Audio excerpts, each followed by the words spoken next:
PFC, Larry Bauer, United States Army, World War II. Larry was a Native American Indian who served in World War II. He was drafted at the age of 18, February 1942, served with the 1st Infantry Division, the Big Red 1, part of the 32nd Division. He was in the first wave to land on Omaha Beach, June 6, 1944, folks.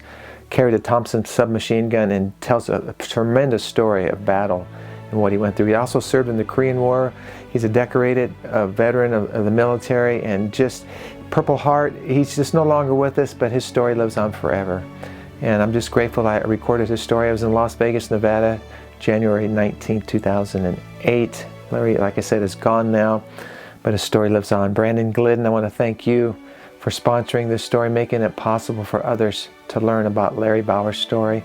Thank you, Brandon, for your support these last few months. It's meant a lot to me in my work, and I appreciate you, and I thank you for your service in our country, in the Army, and your dedication to our veterans. God bless you, Brandon. Folks, if you've been thinking about sponsoring one of these stories, I would encourage you to do so. It's because of you that I'm able to share these stories. So there's information in the video description underneath the video. Click on the link, or on my website, larrycappetto.com. Just click on Sponsor a Vet, and you'll see pictures of my veterans. Include their name in the sponsorship, and I'll do the rest. Thank you for supporting my work. Those of you who have donated to my work, there's information in the comment section of this video. I want you to know that Voices of History Radio has been tuned in to over 40 countries of the world have tuned into Voices of History Radio, and I love it. I listen to it all the time. It encourages me. When I'm feeling a little down, I'll start listening and hear the stories and put life in perspective through these stories that I'm hearing. Folks, I don't take it for granted. Freedom's not free. Freedom's earned, and embedded in these stories is why we're free today, and we need to continue fighting for our freedoms in this country.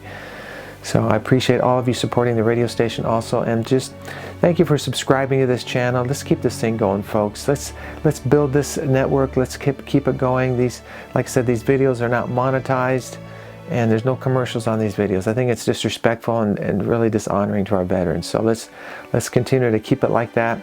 And just subscribe to the channel and share these videos. That means the world to me. And it's good to hear from some of you too. So that's it for now. And I'm just grateful. My heart's full. Glad to share Larry Bauer's story with you. Voice of History YouTube. God bless you.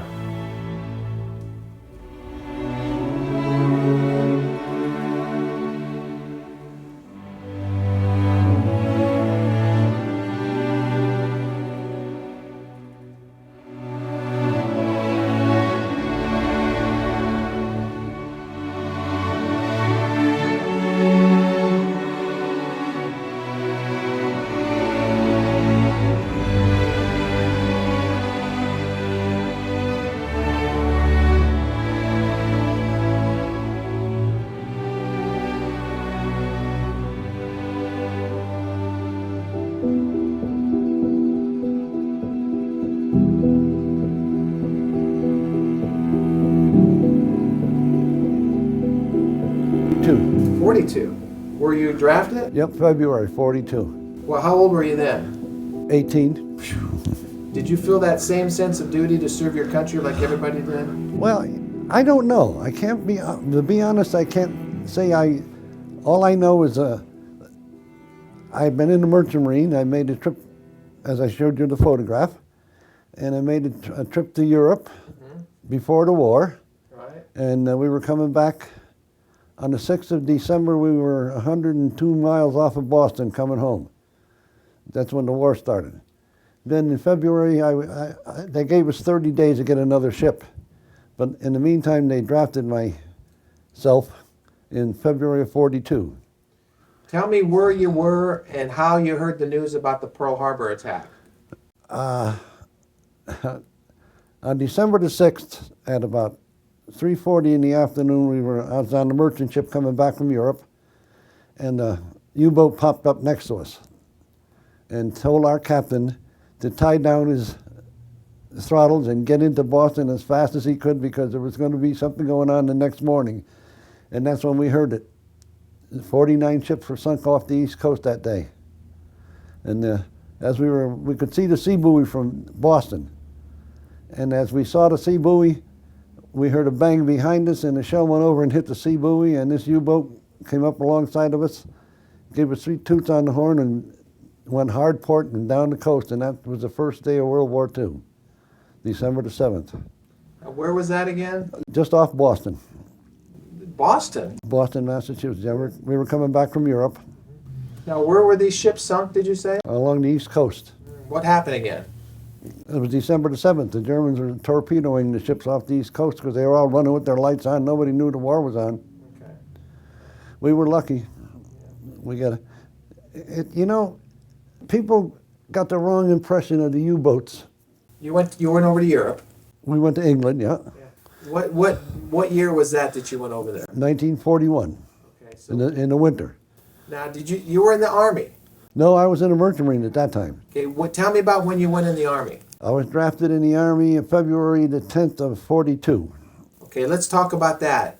And I want to actually get into a little bit about D-Day. So tell me what division or unit you're with. Okay, I'm a native-born American, Indian, and in those days, I was assigned to an infantry division at Camp Polk, Louisiana.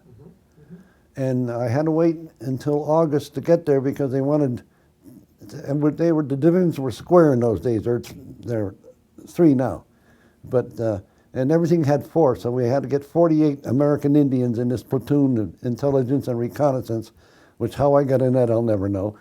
But then we went from there, what the hell? Camp Polk, Louisiana is where the division was. They had been called up as the National Guard Division a year or so ahead. And we went to Australia, and we went in the first New Guinea campaign over the old Stanley Mountains to Boona, Saint Anne d'Anlay. And then we were in the second New Guinea campaign, and the INR platoon was pulled out, and they flew us to England to assign us to the 1st Infantry Division as an INR platoon of all. They wanted Native Americans on the invasion, which was, I don't know why, but they did. And we met Princess Elizabeth, Princess Margaret at the palace, and then we made the invasion of Normandy. Well, you said INR? Intelligence and reconnaissance. Okay, and they wanted Native Americans, you said? In Europe, yeah. You're with the big red one? Yes, sir. We were detached from the 32nd Division and assigned to headquarters 1st Infantry Division. What was your rank then? Private first class. And your MOS, what was your job? I forgot. It was infantryman. So you're infantryman? Yep. Okay, you carried an M1 or what? BAR? I carried a Thompson submachine gun. Did? Mm-hmm. Okay. Can you tell me a little bit about D-Day? Did you land on D-Day itself? Yes, in the first wave. Omaha Beach? Yes, sir. Well, give me a little bit of information about... Well, on that morning of December the 6th, or June 6th of 44, we were unloaded from a transport into LCBPs, a landing craft, at about 2 o'clock in the morning. And we moved back and forth in the channel until 6:30. And that's when the first wave went ashore. But by that time, there was an awful lot of sick soldiers in that landing craft vehicle personnel. And the most terrible thing about the whole thing was the noise. Because as we were going back and forth, the battleships, I think there was 3 of them, 2 American and 1 British, were firing on the beach. Cruisers and light cruisers were firing. Destroyers and destroyer escorts were firing. And it was all going over our head. We could see the shells because they were firing on line pretty much. Not the usual arc for a 16-inch.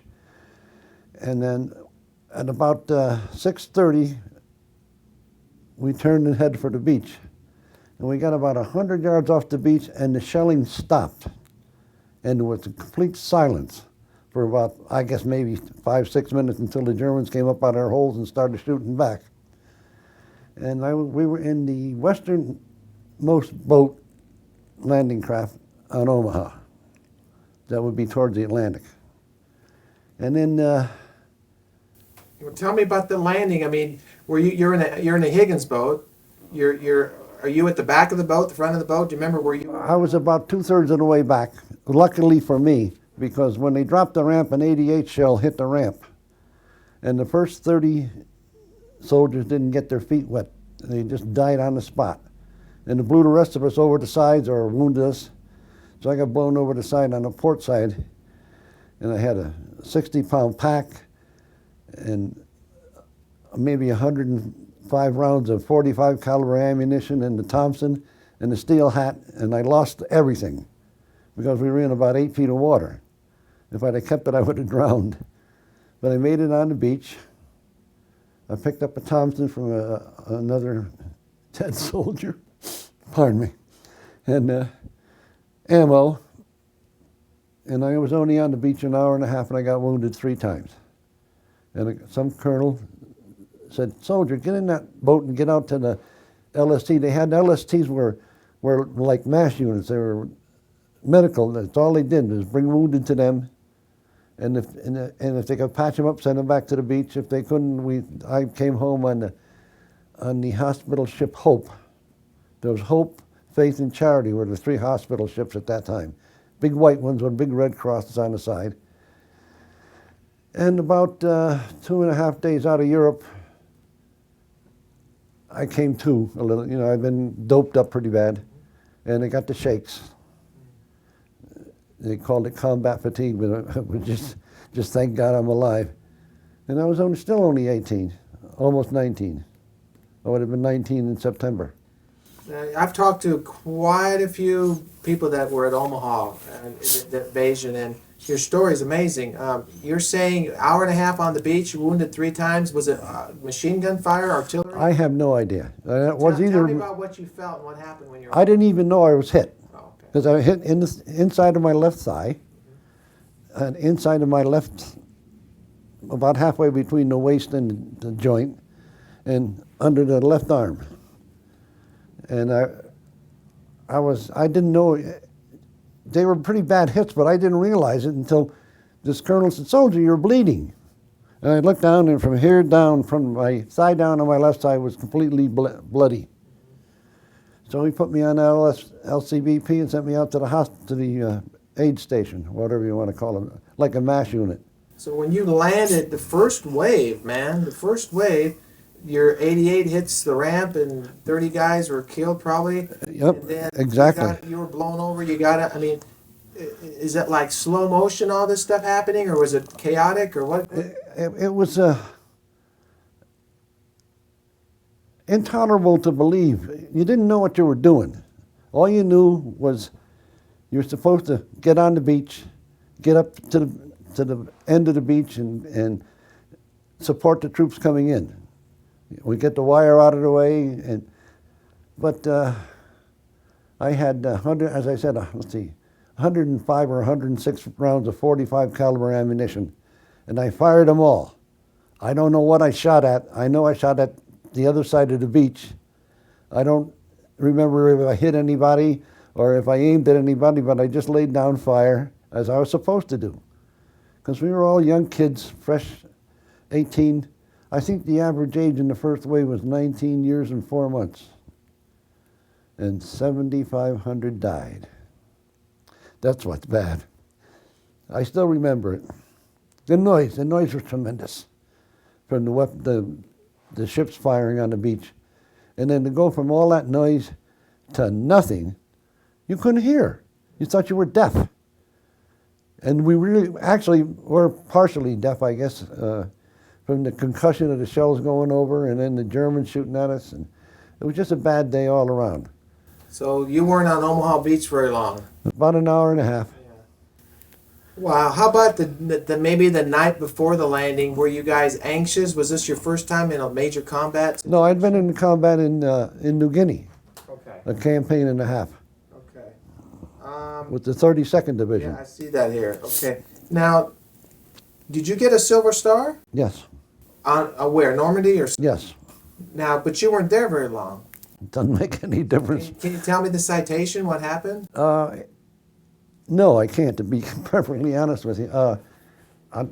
It's written in military language. But it said above and beyond the call of duty on the invasion of Omaha Beach in the first wave on June the 6th.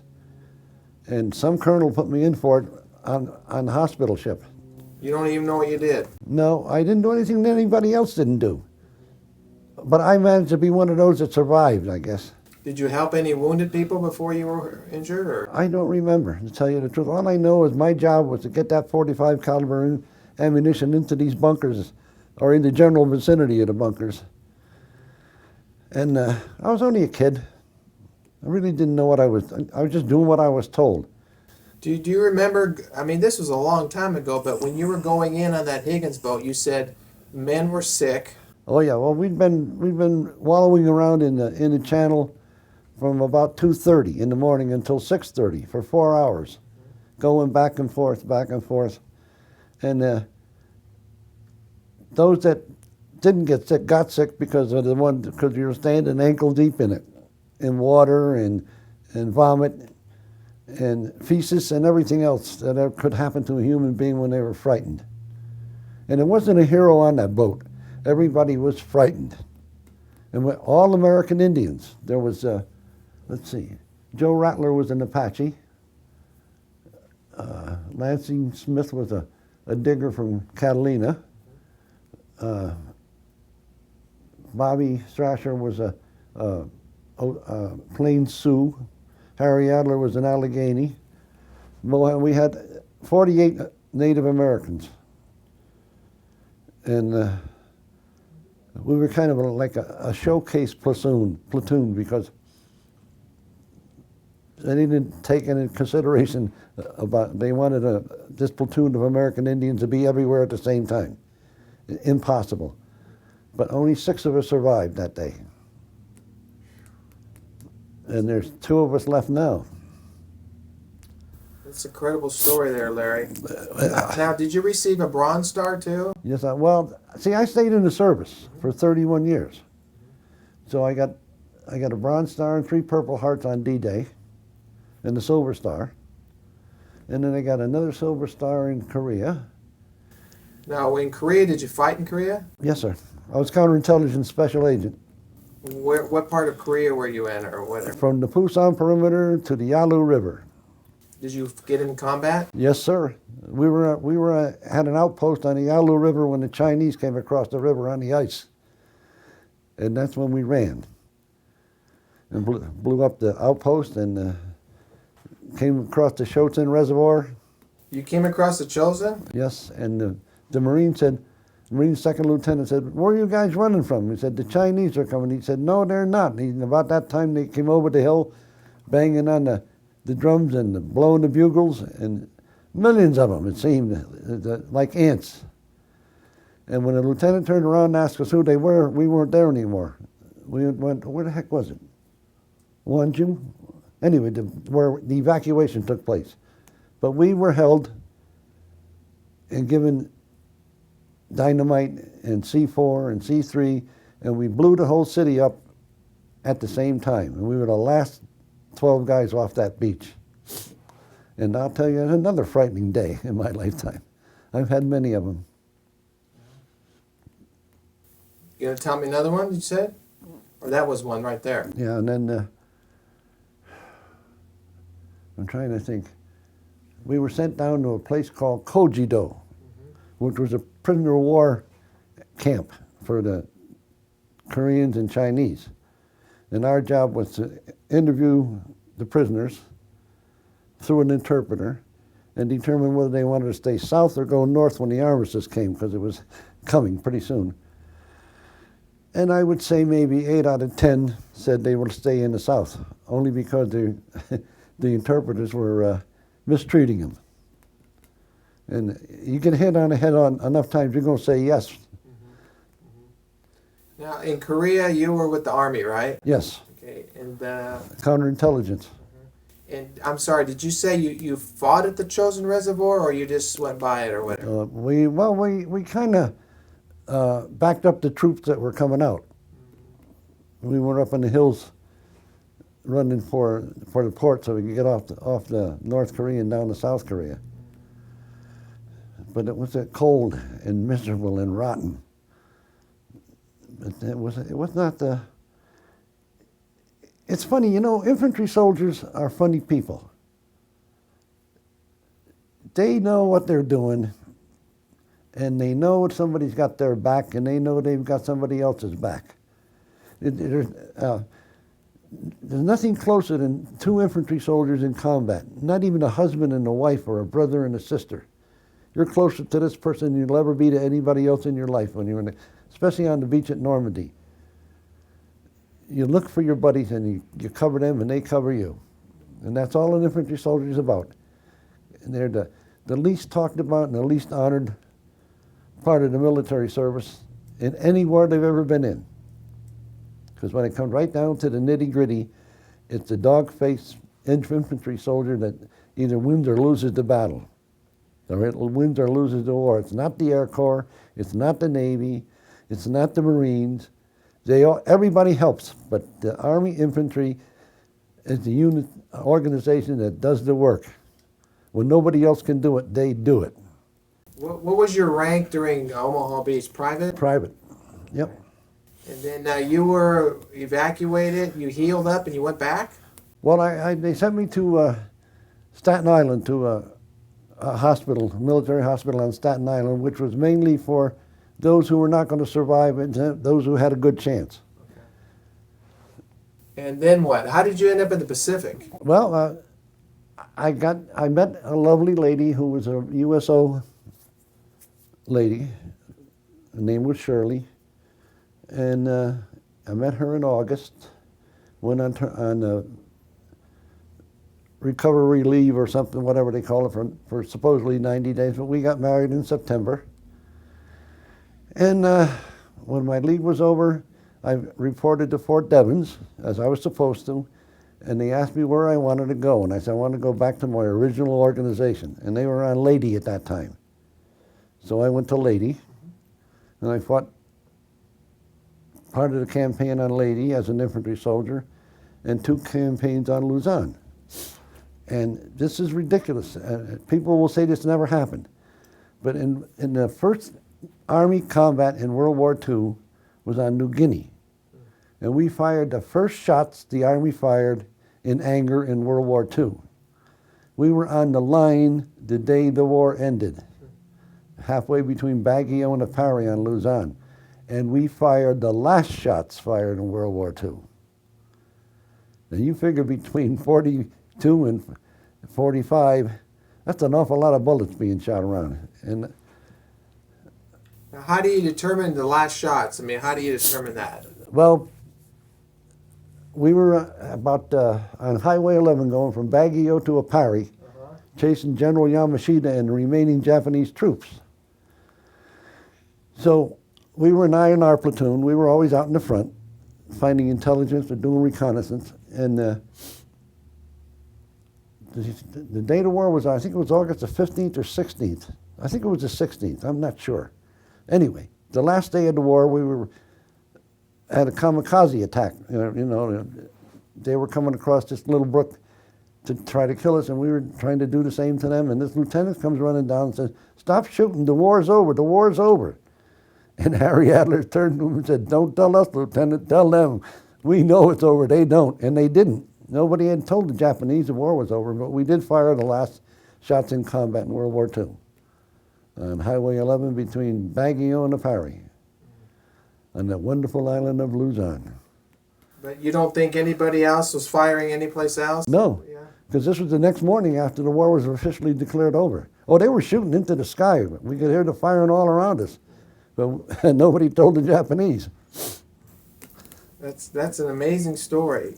Now, did you get a Silver Star over in the Pacific? Yes, For what now? What kind of bravery did you? that was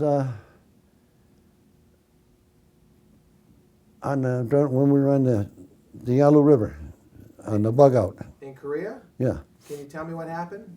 Yeah, we looked up. This is what happened. The Chinese were massing on the other side of the river. We were under a big tree in a dugout, an outpost. And they were waiting for the river to freeze over because they didn't have enough bridges to get all these Chinese over.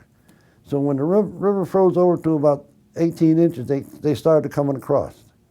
And we notified our people that they were coming. They notified 6th or 8th Army headquarters in Japan that the Chinese were coming, and they said, "No, they're not." And we said, "Yes, they are." And they said, "No, they're not." And we said, the next sound you hear will be this outpost exploding. And we bugged out, and I think it was Walt Prothero, Lieutenant Prothero, yeah. He pulled the plug. He was at the end of the tunnel. When we cleared the end of the tunnel, he pulled the primer cord switch and blew the outpost. By this time, the Chinese had maybe 2,000 men across the river. And that's what they were waiting for, the river to freeze over enough to hold them. And that's when we ran, and we ran, and we ran. We chickened out and took off. Because if we hadn't, we would have all been killed. So Prothero and Dick Powell, Bob Young were waiting at where the communication was at the end of the tunnel. And as we passed them, they blew it, and we ran and got out of there. But we had been trained in demolitions, and everybody had, it was, Counterintelligence Corps was the beginning of Special Forces. But how did you get the Silver Star for that now? Tell me, what happened? I know some lieutenant, yeah, Walt Prothero was a lieutenant. He put us in for it. For what action now?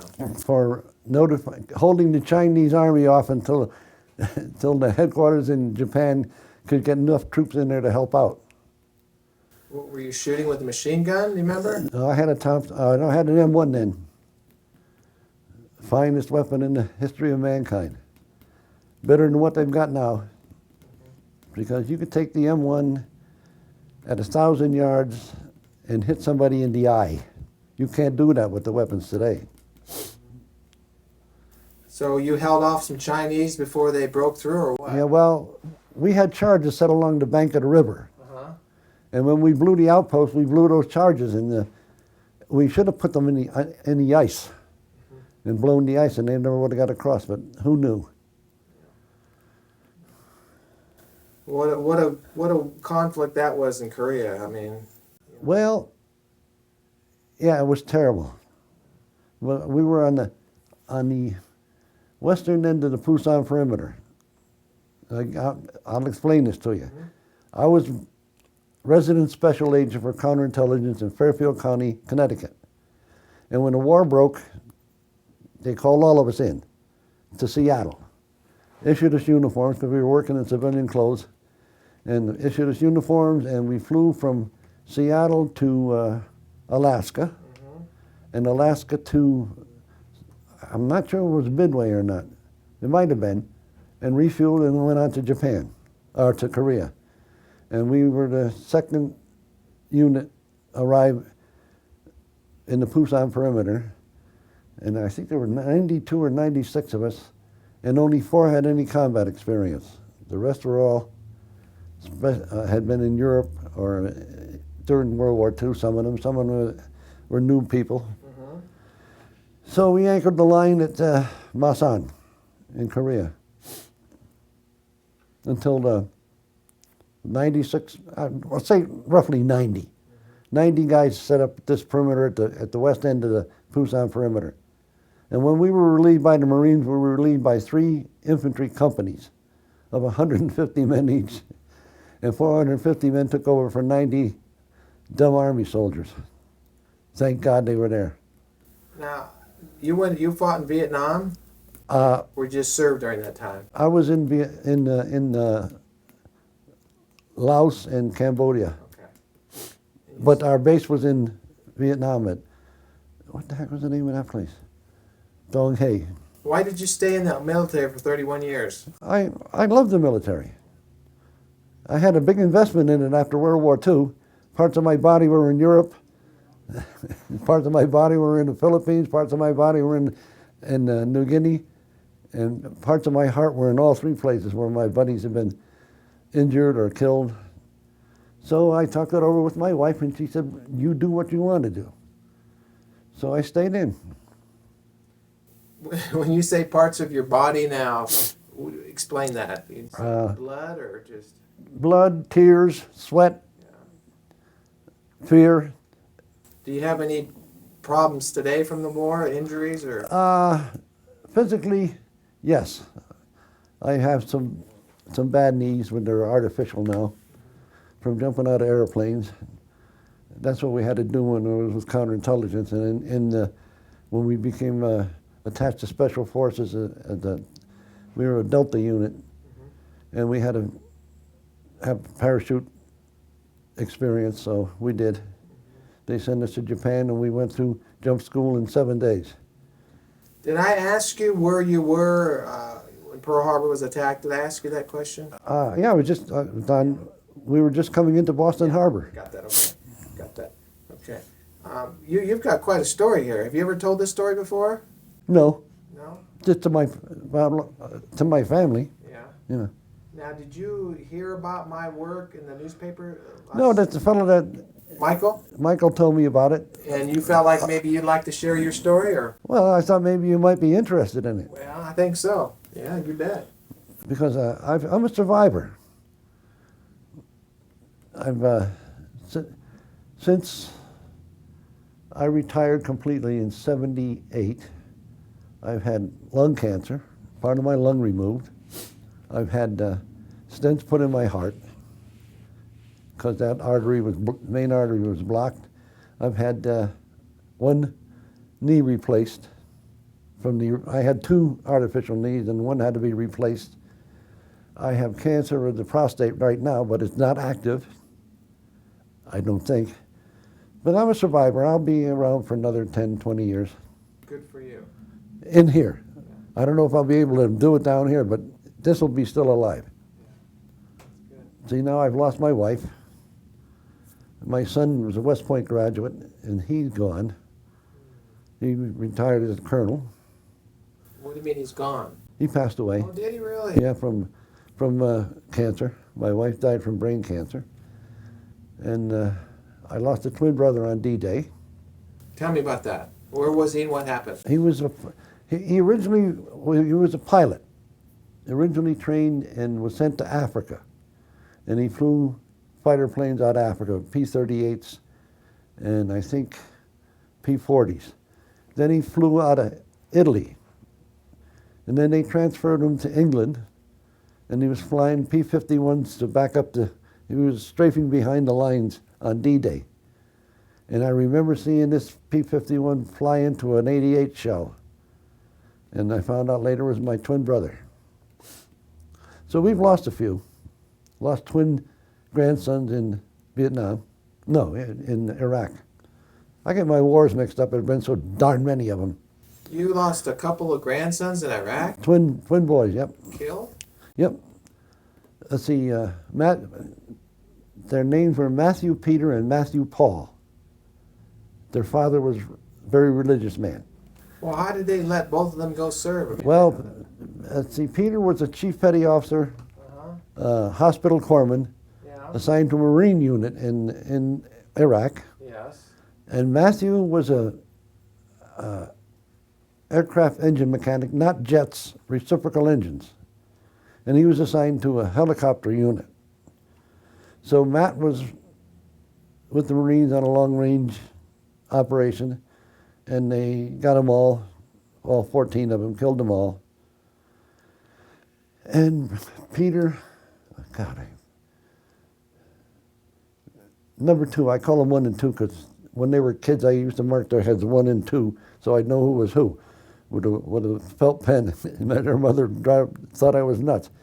He was, they put a new engine in a helicopter, and the regular mechanic on the helicopter was in sick bay. He was in the Army.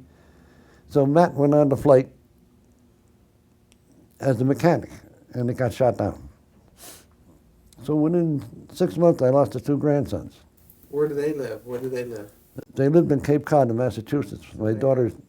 Big funeral service there for... Well, my dad and not my dad, my twin brother was buried in Europe, in France. And my daughter wanted her son buried there after they got all, they both got the Distinguished Service Crosses and Purple Hearts. Big deal, right? Did they get buried in Normandy or where? Yeah, they got buried in France. Now, your twin brother, what was his name? Lauren. And he got shot down? Yep, I lost him on D-Day. And he's in the American cemetery there? He's there, and my grandsons are with him. they can still bury people there? Not now. I guess it's pretty much full, but I think these were the last two Iraq veterans that were allowed to be buried in France, only because their uncle was there. So there's a marker for Lauren, huh? Mm-hmm. Ever been back to Normandy? Nope. And I don't want to go back. There's too many bad memories. All I got to do is close my eyes, and I can see Normandy, and I can feel the beach under my feet. Are there sights, sounds, or smells, Larry, that bring back the war? Not so much now, but for a while there were. I was pretty hard to get along with. The day before we got married, my wife and I, she was from Cape Cod, from Chatham. So we got married there, and the day before we were going to get, maybe 2 days before, we were married on the 23rd, must have been the 21st of September. We're walking down the street in Chatham, and the hedges along this side, and somebody backfired. Well, the both of us went through the hedges. And she had scabs on her knees and on her elbows. And she had to have sleeves sewn on the wedding gown because there was short sleeves wedding gown. And so when we got married, they had to have sleeves sewed on so they wouldn't see the bandages on her elbows. But it's funny, people can't understand it. I know they can't because I've run into this time and time again. Can't understand the instincts of a combat infantry soldier. The least little noise, not now, but in the maybe 5 years after the war, the least little sound frightened them. When I came home on a convalescent leave after D-Day, I couldn't sleep in a bed. I had to sleep on the floor, and I had to have my back up against something. It's instinct. It's just instinct. You learn how to protect yourself and protect your friends and your comrades. Let me ask you a question off of combat for a second. You know, we hear a lot about freedom and fighting for our freedoms and all this. What does freedom mean to you as a veteran, Larry? Let's see. The ability to think for yourself and be whatever you want to be. No matter how hard it is, you can do it in this country. You can't do it anywhere else in the world. Nowhere. The people have the ability and the freedom to do what they want. You can see it every day on the street. You can see the protests. You couldn't do that in Japan. You couldn't do that in England. You couldn't do that in France. But in this country, and another thing about freedom is you have the freedom to think for yourself. The dumbest rifleman in an infantry platoon could think for himself better than any other soldier in the world because everybody knew what they were doing, why they were doing it, and as dumb as they could be, they didn't have to be brilliant people. They just had to be ordinary citizens doing the job they were asked to do. That's what freedom is. The ability to do what you want, what you can, when you're asked to do it or when you want to do it. People don't understand that anymore. No, I shouldn't say that because I've been chosen as one of the chosen few. I've talked to kids in the 4th grade in their schools because of people I know that want me to do this. So I go and I talk to them. And I try not to talk down to them. I try to talk to them on a level in between where they can understand me and I can understand them. And I look at them beautiful eyes and they're our future, they're your future, not mine, yours. And they're good kids. Don't let anybody ever tell you they're not. I'm going to shut it off, huh? Yeah. I'm at it again. Jesus. Well, I agree. By John Fitzgerald Kennedy himself. Is your wife alive still? No, she passed away in '96. So you live by yourself then? Yeah. Did you say you had children or not? Yeah, I had a son and I have 2 daughters. Where do the daughters live? So one lives here and one lives on Cape Cod. Okay. I have 3 grandchildren and five great-grandchildren. So your daughter lives here? Yeah. Got a family here in the area? Well, just her and her husband. They never had children. She unfortunately couldn't. And that's Linda. Linda Doris and Catherine Rose, named after my mother and my mother-in-law, the middle name. Cassie lives on the Cape Cod, and her daughter and she have a bed and breakfast that they run there. Let me have you sit back in your chair there, Larry. Okay. Okay. I'm sorry. Just a couple more questions and we'll be done. Now, I asked you about freedom. We talked about young people. Now, our young people were born in this country, in a free country. They don't know a lot about our freedoms or what we have. Well, what would you say to a young person about the price or the cost of freedom? Well, I tell them to be themselves. They'll never be afraid to speak their mind, but to respect each other, race, creed, or color, you know, the usual. But I try to stress to them to be themselves. And don't ever let anybody tell them to do something they don't want to do. Even if it's hard to explain to the kids ask me questions and I answer them. What about the American flag? What does it mean and represent to you as a veteran? That's a tough one. It's hard for me to say I'd die for it because I tried to several times. It's a symbol of what our country is. Not politically. It's not a political symbol. It's an honorable symbol.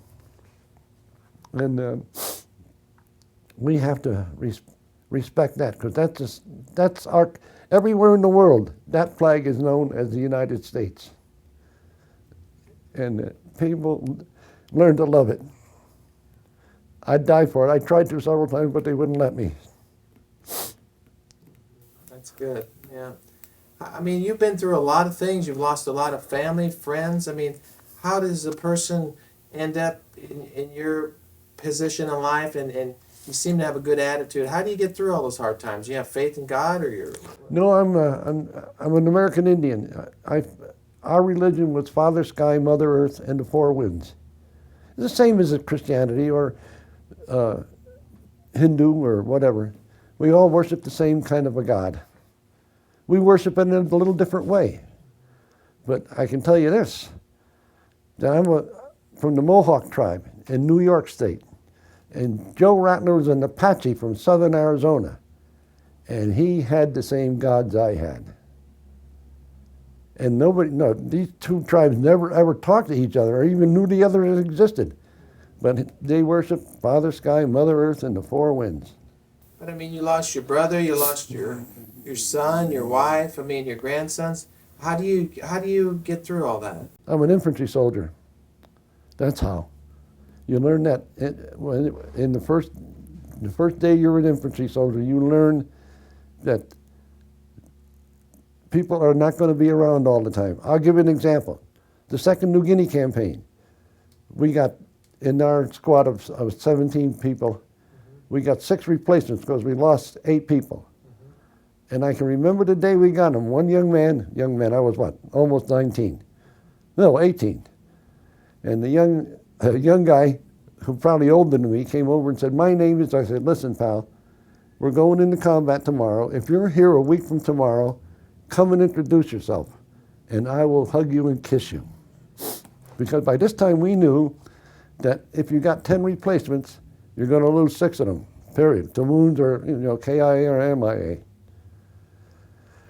And you didn't, we were kind of a select few cliche or a group, and we didn't associate with anybody else until they got us through the first week in combat. Well, you're a remarkable person. I mean, you've been through 3 wars. Yes, sir. All this combat, all this... In fact, I've been through, we were recalled for 90 days in the first part of Desert Storm. But we never got over there. We went to Aberdeen Proving Grounds and we made explosive devices to take the berms out so the tanks could get through. We built them, they sent them to Kuwait or wherever the heck they were at the time. and they put them in the Special Forces guys sneaked out in the middle of the night and put these in. There was berms that the tanks had to go through. And as they were coming up upon them, they triggered them by hitting a switch that was in the ground, and they triggered these things, and they made the sand loose and not packed, so they could get through with the tanks. But it's only 90 days. How old are you now? 83. 83. Well, you look like you're doing well, going strong. Well, I'm trying. Yeah. Have you talked about these memories over all the years? What were you telling Not me? too much, because there's not many of us. There's only 2 of us left from the original unit. But with family or friends, you've never really sat around? With my son, yes. I had one of the best days of my life when my son graduated from West Point. We went up there June week, and then my wife and myself and our 2 daughters are sitting. I was in uniform, and I look up, and there's 3 cadets in their full dress uniforms, and one of them was my son, and they made me take the review. It was great. I miss those kids. Now, what happened? Your son died of cancer? Yeah, What kind? testicular. No kidding. Does that run in the family? No. Well, I guess it does, maybe, in a way. Because my mom died of cancer, my father died from booze. But he was a good man. He was a fighter pilot in World War I. He had 4.5 kills and 7,000 balloons or whatever. That's what they were up there for, shoot down the balloons. And he flew with Eddie Rickenbacker in the Lafayette Escadrille. And then when the United States got into war, they were transferred to the American 2nd Infantry engineers, the 638th Aero Squadron, the 5th Pursuit Group. Have you ever written a book? Nope. Why? Why not? Why would I? You've got a great story. Yeah, I know, but there's 10 million of us that have great stories. Not like this. You have a very inspirational story. I mean, I've heard a lot of, I've done over 500 interviews now, and this is one of the best ones. Oh, I'm glad. I'm happy that it is, but my vision isn't all that great. And CDs, I don't write too good. Can you type? I mean, Well, yeah, I suppose I could. My family wants me to write a book, and my friends. But how do you write a book? you can dictate it to somebody. They can type it. You can sit here and talk like you're talking to me. They can record it and go back later and transcribe it all. You think? Sure.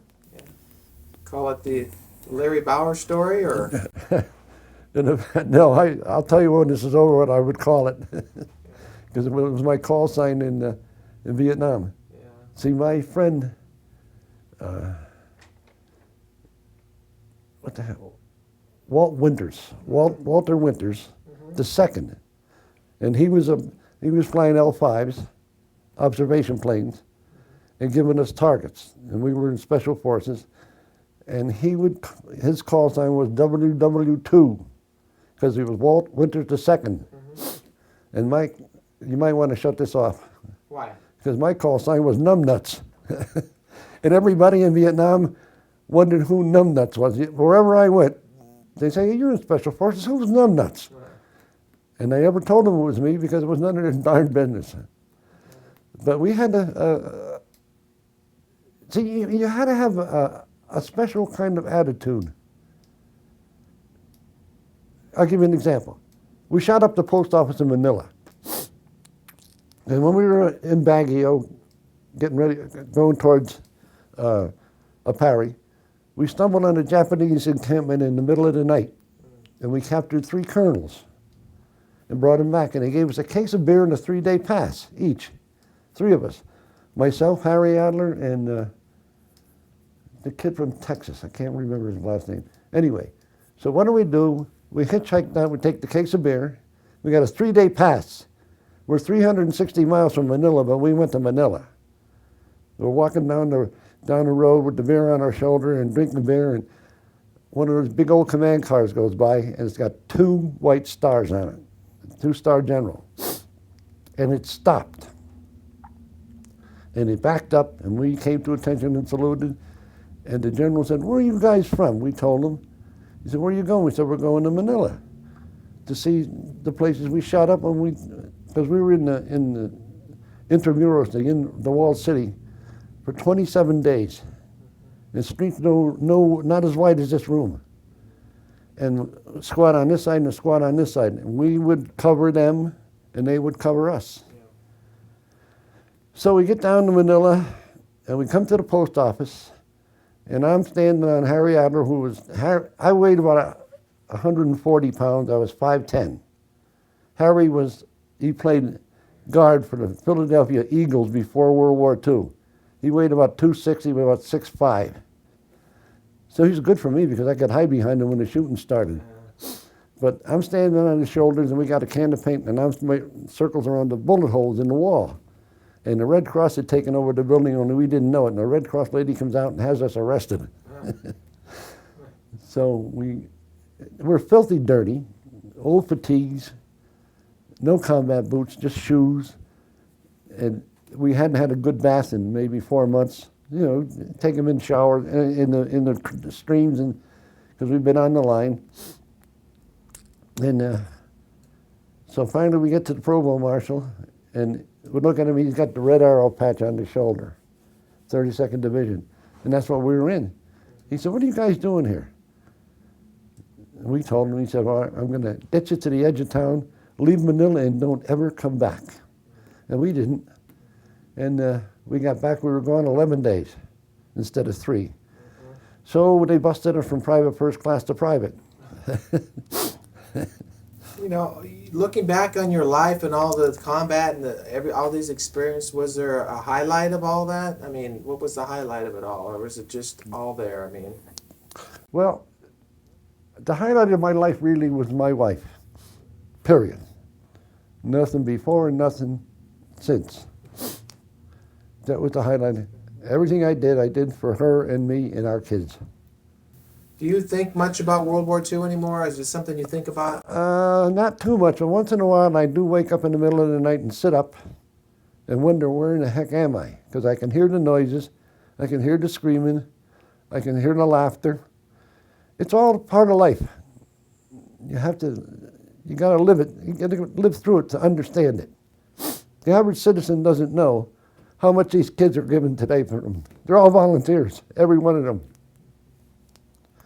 Maybe it's a wrong war, I don't know.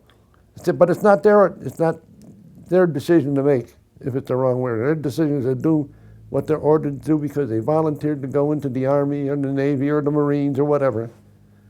And there's no draftees in it. Nobody's there that has to be, that didn't want to be. None of them want to be there, to be perfectly honest. But you go where you're told to go and you do what you're told to do. Excuse me. We're almost done here, but what about World War II? What should our country remember about World War II, Larry? Let me think a minute. No, that's a tough one. That's a tough question. People call us the greatest generation. We had no choice. What is this greatest? You know, kids in 18 to 19 in World War II had no choice. If they were physically able, they were drafted, period. Some of them volunteered. But in my case, February 42, 180,000 people were drafted on the same day in the country.